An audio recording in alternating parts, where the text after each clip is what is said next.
Hi, welcome to Fashion File's New York flagship in New York City. I'm Sophia Lee, your host for Responsible Fashion, Designing for Resale, presented by CFDA and Fashion File. Okay, the year is 2025, and the fashion industry, we are at a crucial crossroad. Growth versus sustainability. The future must be circular, yet less than 10% of brands have adopted these practices. The opportunity and responsibility is now for designers, brands, and leaders to innovate. In this series, we'll explore how resale fuels new collections, resale preserves luxury across markets, how it leverages technology, and how resale enhances brand integrity. Our goal is to empower you to rethink product design, business models, and consumer engagement in a resale-driven world. Join us to hear from trailblazers shaping a more sustainable and circular future. Okay, let's dive in. Hi, everyone. We're so excited to be talking about From Past to Present, the power of vintage and resale with the one and only Nicole Richie, creative director of House of Harlow, and the other one and only Sarah Davis, founder and president of FASHIONPHILE. Hello, you two. Hello. Hello, hello. All right. So, Nicole, let's start with you. What is your earliest memory with vintage fashion? Pretty early on. My mom has been collecting Chanel purses since I can remember. I remember sitting in her bathroom and her just, this is we're talking, this is the 80s. So it's just more is more is more. And she was going out with my dad all the time, and she's like, opening all of her closets, and they were just full of, the leather and gold chain is just like imprinted in my mind. And she would say to me, Nikki, these are all going to be yours one day. And I was little, I wasn't paying attention, but she started giving them to me like pretty early on, and I still have all of them. And so does she, by the way. I mean, she keeps every bag. She keeps them in mint condition. I would say my closet's pretty half and half of vintage and new. I'm a little more rough around the edges with my pieces. I'm very impressed with my mom of how she can keep pieces. They're just impeccable. They are perfect. That is amazing. I want to see everything. One day, will you be passing these on to your daughter as well? Of course, yes. She is very into right now she's very into the Balenciaga motorcycle bags. So when I did the Fashion File shoot, I got her a little mini pink one. Best Mom Award. And she loved it. That's amazing. Best Mom Award, truly. Okay, so is there a vintage piece in your closet, in your collection that, like that would be your go-to, has such a story, it defines a moment in your life? Um, to me, every vintage piece tells a story, and that's why they are so special. Um, I have a lot of vintage YSL capes that I don't necessarily wear, but they are very important to me. And I would say a lot of my vintage YSL jewelry, my vintage Chanel bags because they remind me of my mom. And, I think I'm not used to thinking of the Balenciaga motorcycle bags as vintage, but apparently they are now.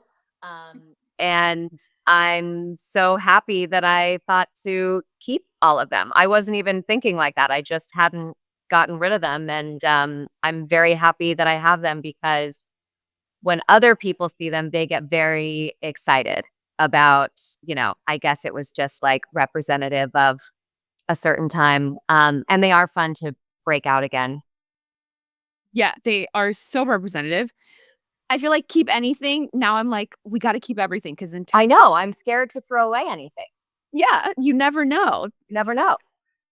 Sarah, what's your love affair with vintage fashion? How did that all get started with eBay? Yeah, I guess my love affair with vintage started maybe how a lot of people's love affair with vintage starts, which is really just not being able to afford new. To be honest, back when I was in high school, I really liked I really cared what I wore. I was in a fashion design class where I'd release time, leave high school at noon, and go to the local community college and took a fashion design class there. I made my clothes, and I shopped in thrift stores. And honestly, I just found that I could find really cool, unique pieces that nobody else had, even people with lots of money, who could afford all the nice things. I was able to, like, I don't know, I was able to participate.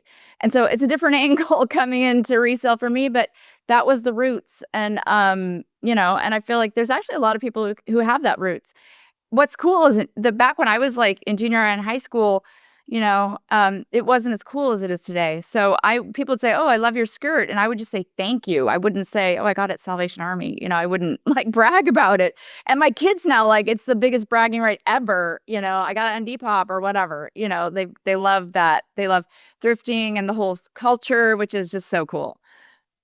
Yeah, I definitely agree. I don't think it was as part of the conversation in the, I even the 90s, even the early 2000s. I mean, I was kind of the only one really going vintage shopping. That's not necessarily what my friends were doing. It was just something that I personally loved.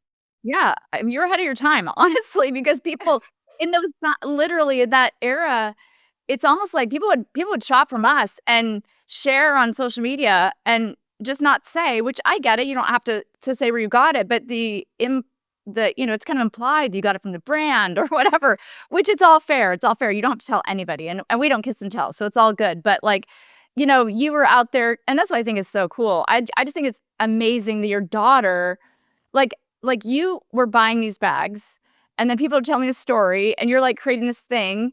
And honestly, the Balenciaga motorcycle, was a huge hit back in the day, and then kind of took a slump, and was not the cool thing for a good long time. Yeah. And it's just amazing that it's resurging now, and your daughter's like, "Oh my gosh, mom," which is amazing because sometimes our parents have things that we actually don't have that connection with. And I've got a bunch of stuff my parents are no longer with us, but where it's like I feel guilty because I like don't really want to hold on to it because not only it has a connection to me, but I don't really like the thing. So how beautiful is that for you?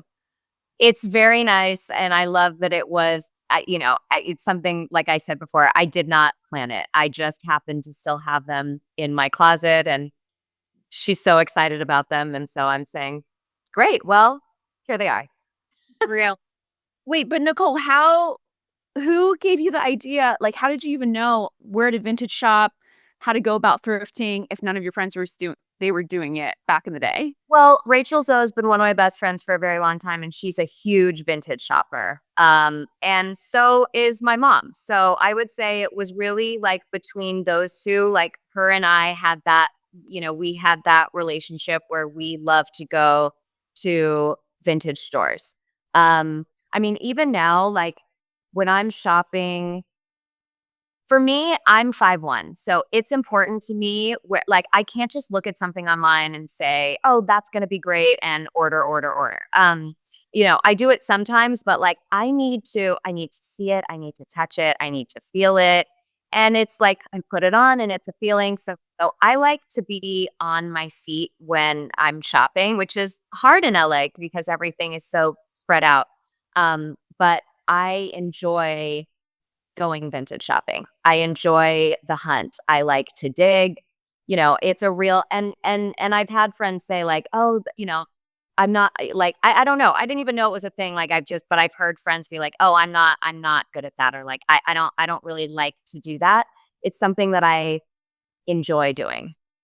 Yeah, and I will say, even when I was like in the consignment shops, in the vintage shops back in the day, I mean, I still love to shop at a good vintage shop to this day, but like I would always see these fabulous women in there that I could tell. Because the truth is that if you love, you know, designer, if you love fashion, if you love the stories that, and you can see like the inspiration today from those stories that were from 20 years ago was put out.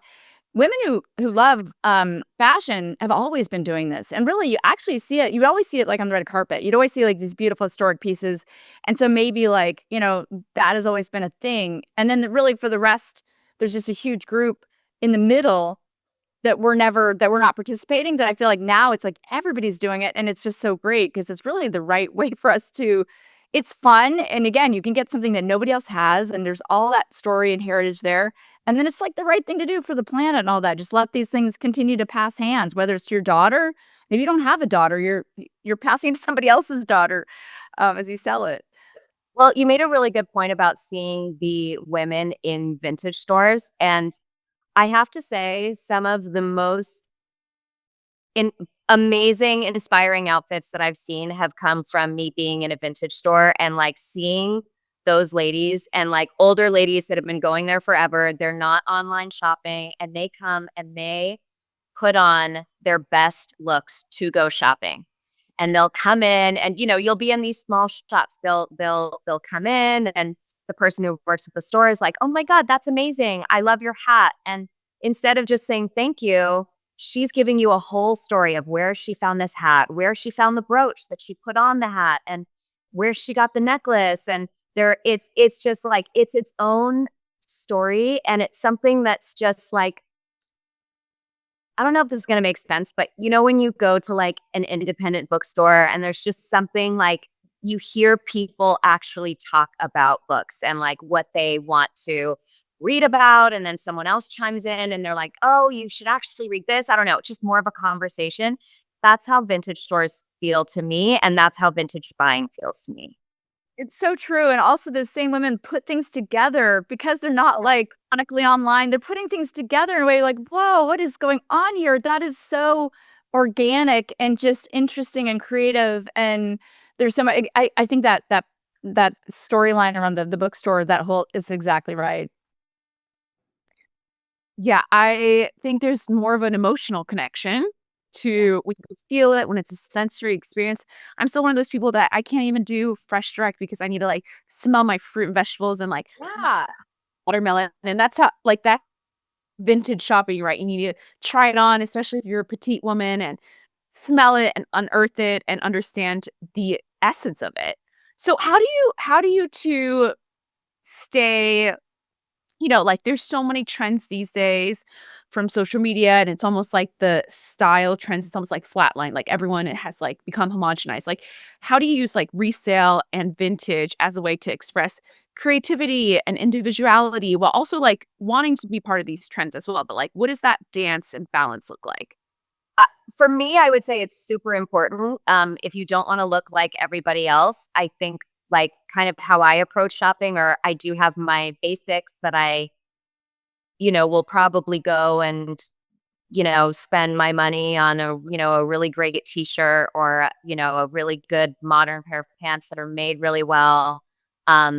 But unless I'm mixing it with some sort of like vintage jacket or like, something, then I'm just going to look like everybody else. And, I think that shopping vintage is just such a great way to um, express who you are to the outside world, but also to yourself. Like, it's actually a really good exercise in understanding what you are drawn to. Is walk into a vintage store and don't have anybody tell you, "Oh, you should get this, you should get that." Where I'm just in like comparison to if you're shopping online, that it's something new. It's like, this is the new thing and this is what you have to get. And and I think that it's so much fun to really explore what you're drawn to and like mix those modern pieces with the vintage pieces.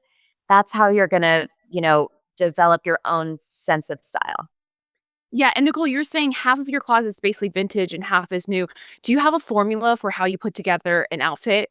Is it like the staples are vintage, or it's like A formula? No.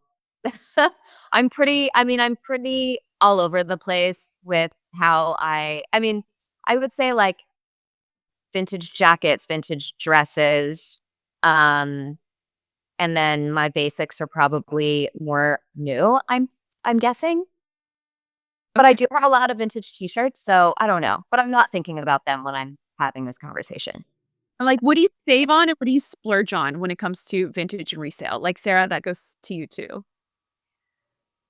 Yeah, I mean, I splurge on, again, like, those classic pieces that are just, like, the staples. I mean, sometimes I'll wear the same pair of pants, like, a few days in a week, like, Yeah. a jacket, like, I have some of my favorites that I've had for forever, And then, by the way, if anything goes awry with those pieces, which they do, I get them fixed. Like, and I'm really into the idea, like Nicole was saying, if you buy, when you're buying, like, just, you're saying that, like, this classic modern pants or whatever, if you buy good quality product, that's gonna be the vintage thing in X number of years. And so you'll be able to keep it for a long time. And so the idea of like mixing and matching, I think, I'm like 53 years old right now. I've lived a long time, and it's kind of great because for so long you're trying to figure out who you are. And I think we all kind of, it's interesting because Nicole, you're like out there in the world, and like we kind of know who you are. You know what I mean? Like I feel like I could maybe shop and like know who you are because you're so authentic. And so, but what's so fun about that is I know who I am right now, and that wasn't the case maybe when I was early, late teens and 20s and trying to figure it out. And so now I go shopping and I'm just looking for the stuff that's calling out to me because this is so me, like, oh my gosh, my kids are like, oh my gosh, mom, saw the thing. And so I think that sometimes you go, and you're shopping in new stores and it's a small collection you're looking at. But when you're shopping vintage, it's like every single thing there is not as unique. And so it's thousands. You go to, again, any retailer, and it's a set number of a collection that's fairly small, the season, whatever, when you're there. But like in a vintage shop, it's so many things. And I've been known to buy a skirt that does not fit because I can get it. I can make it fit. I can get that thing to fit. Because it's like, oh my gosh, what a steal. And this is like, oh, this shape is gonna be so perfect. And you can take it in, get the waist brought in, bring the hem up or down. And there's lots you can do with that, with those like classic amazing pieces, because there's just so much there when you look at how much brands are producing. We're talking about like from 50 plus years back, but then also brands are producing more and more all the time, which means there's just more and more available in the secondary market. And so I can always just find that thing I'm looking for. And sometimes it's like, oh my gosh, the price is too good. I'm gonna make it work. I love that, Sarah.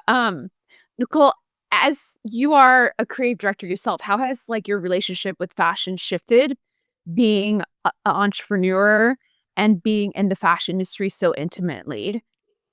How has it changed your relationship with fashion?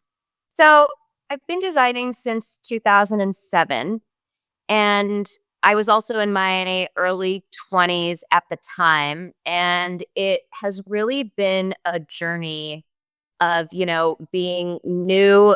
Like, obviously, when I started out, I was new in the industry, and there were a lot of eyes on what I was going to put out and what I was going to do. And therefore, feeling a lot of pressure to um, stay on trend and, give everybody what they want. And, I would say that the road has been me, the older I got and the more I was in the industry, I had to accept and just come to a place. And I think this is just like in, designing or life as a whole, that you're not for everyone. And like, you just have to be who you are. And, for me, I love designing. Yes, it is my work, but I want to love my work all the time.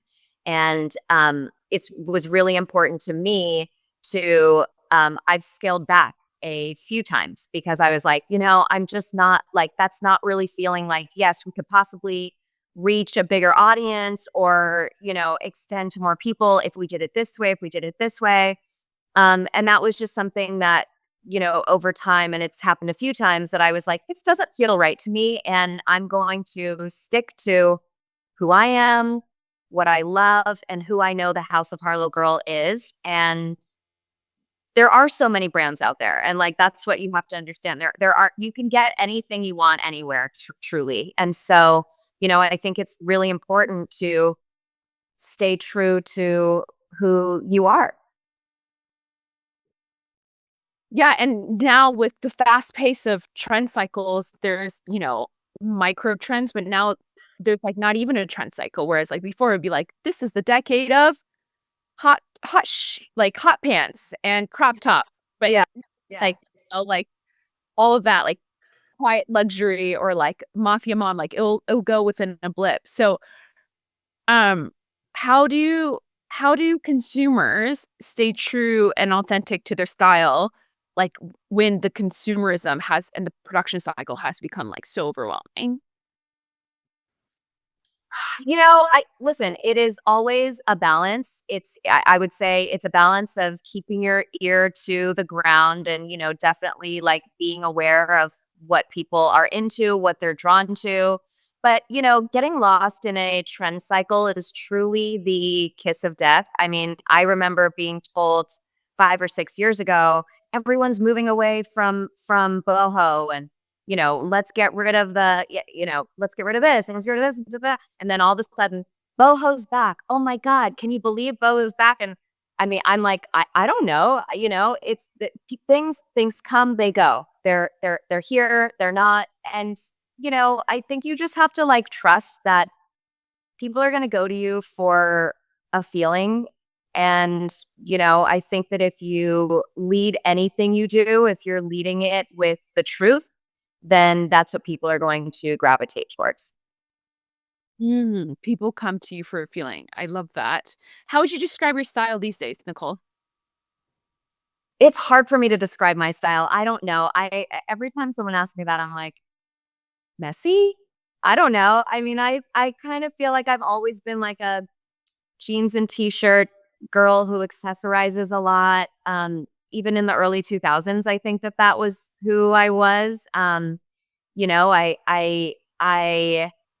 sometimes people will ask me about the comparison of, who I was in the early 2000s compared to who I was now. And I'm like, well, yeah, I could tell you differences, but I'll tell you one thing. I've always loved a headscarf, clearly. I love sunglasses. I wear, a ton of jewelry. I mean, I don't know. I think it's more interesting to look at the similarities and how there is a through line in what I've always been drawn to. It's just how I've gone about expressing it that has changed. But I don't feel like there's been some huge jump, even though, of course, who I am at 43 is different than who I was at 20. But you'd be surprised by the similarities. Like that spirit was always inside of you. Any fashion regrets? I don't think it's healthy to have fashion I don't think it's healthy. I think you have to like have a sense of humor about it, about getting dressed, about living life. I don't know. You got to have fun and like be in the moment and not worry about what people are going to think about what you wore 20 years ago. My dad has photos of himself in the 70s with bangles on and a huge afro and shoulder pads, it's like such a time and it's so great. And so, I think that like that's the approach that I take. Yeah, it's such a time. Own that time. Oh, yeah. Okay, Sarah, how do you think designers and brands can incorporate, vintage and resale into their platforms and to more emotionally connect with their consumers? Yeah, I think number one, just producing quality products so that they're able to be resold. We see a lot of like, just quality degradation over time. And, does your product, can it stand being bought and sold over time? And the truth is, even very cool, well-made vintage designer pieces need help sometimes. They don't, it is fabric. It's not gonna necessarily withstand multi-use and all that over decades. But just being thoughtful about the resale market, I think that brands will participate when they realize that this could actually be a revenue driver, and thinking about it not necessarily like it is the right thing to do, but also to say, is there money in it for me on this? And there's brands that we know that have done that very well. And so far the luxury brands really haven't participated, but brands like Patagonia and Eileen Fisher have been doing this for decades and make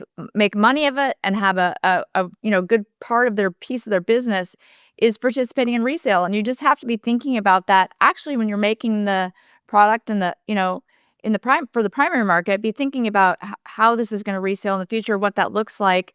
And it might be very different. I know, like a luxury handbag, for example, people buy those items and they're thinking about resale when they buy them, and they're really wanting to maximize their investment that they made in this handbag. And I believe Eileen Fisher, last time that I looked, it was like she'll give you $5 for every item you bring in. So you bring in like 10 items, you get like a $50 gift card. I'm not sure if that's changed. That was the program recently. So it doesn't always have to be really complicated, and for her customer and her product line, that works.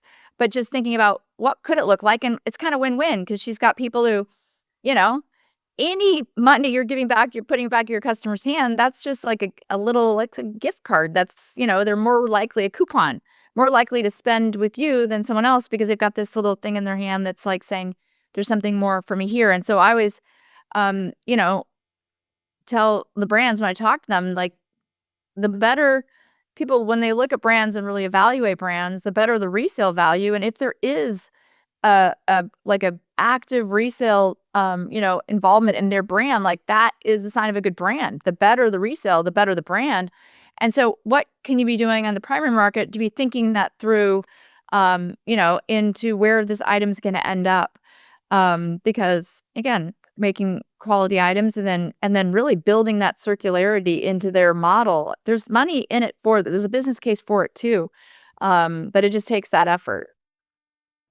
Yeah, I think the better and the more demand the resale, the better the primary market's doing. That's 100%. Yeah.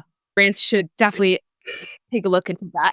And Nicole, for those who have never done resale or vintage before, for as a customer, like, how should they go about it?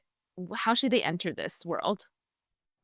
Well, not to be too selly, but I will say that that is the beauty of FashionPhile. And I will say that, like, we're so lucky that we have this now to be able to either go online or go into a store and not only like look for something that you've been, really wanting to look, really wanting to find, but to be able to get all the information on it and, really understand what it means and make sure that it's in good condition.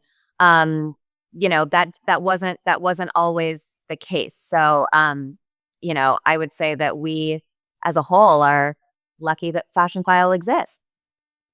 Is there anything on your wish list right now for resale or vintage that you're on the hunt for? I got a few bags when I did my FashionPhile shoot, so that was nice. What were your favorites? Like, why those bags? Obviously, the Balenciaga for your daughter. Got a Balenciaga. I got a red Balenciaga for myself. I got a blue Birkin. And I think I got one. I think I got a piece of jewelry as well. So it was a fun day. I made money and spent it all in the same day. That's the best. And then my last question for you too is there anything you're wearing right now that you could show that has an emotional story or connection that is a lifer? It's not a lifer. I would say that this ring is from, I believe, 2010. It's a House of Harlow ring that and there's a few pieces missing to it, but I think that, speaking of jewelry, like, jewelry is something I rarely get rid of.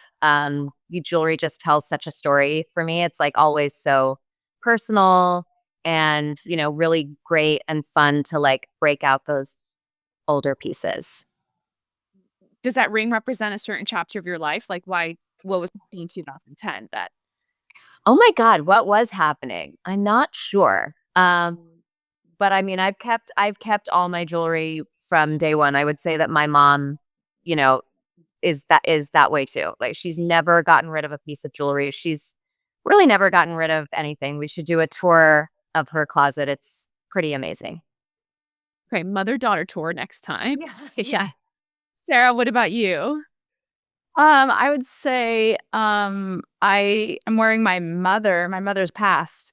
And so I'm wearing her wedding ring, which is just the gold band in the middle there. It's just so simple. It's just a really simple gold band, but like, I just don't take it off. And it's a constant reminder. She was a real example to me. And, it's hard to lose your parents. So, it's a lifer. And it's like, it's hardly worth, you know, much, but it means a lot to me. So I think that's a lot.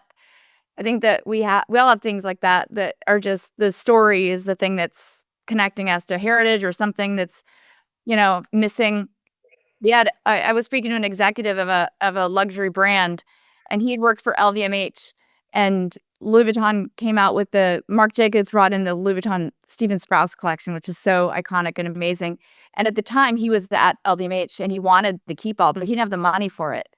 And he didn't get it. And then he'd all the time, while had been, had regretted they hadn't got that, and then was able to get that from us. And I just love that was representing this time, and there was this whole story there, and he'd missed it, and he'd always thought about it. And I just love that he was able to, we're all able to kind of I don't know, there's always these stories there that I think is so cool about holding on to things or collecting those things that creating our own stories that are meaningful based on the different places we are in our life. And so that's what I love. Yeah. Yeah. Build a closet that keeps our memories alive, right? Yes.